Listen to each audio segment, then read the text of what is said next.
Hello, അപ്പോൾ കടച്ചക്ക തോരൻ ഉണ്ടാക്കാൻ വേണ്ടിയിട്ട് നമ്മളൊരു പാനിലോട്ട് 1 ടേബിൾ സ്പൂൺ വെളിച്ചെണ്ണ ഒഴിച്ചു കൊടുത്തിട്ടുണ്ട്. 1/2 ടീസ്പൂൺ കടുകും അതുപോലെ 2-3 വെളുത്തുള്ളിയും ഒരു ചെറിയ കഷ്ണം ഇഞ്ചിയും കൊത്തി അരിഞ്ഞെടുത്തിട്ടുള്ളതാണ്, അതും കൂടി ഇട്ട് കൊടുത്തിട്ടുണ്ട്.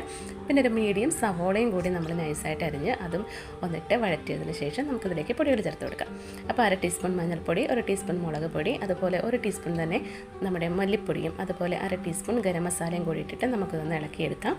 ഇനി നമ്മളിതിലേക്ക് കുറച്ച് തേങ്ങാക്കൊത്തും കൂടി ചേർത്ത് കൊടുത്തിട്ടുണ്ട് കേട്ടോ. ഇനി നമുക്ക് ഒരു 2 പിടി തേങ്ങ ചിരകിയതും കൂടി നമുക്കിതിലേക്ക് ഇട്ട് കൊടുക്കാം.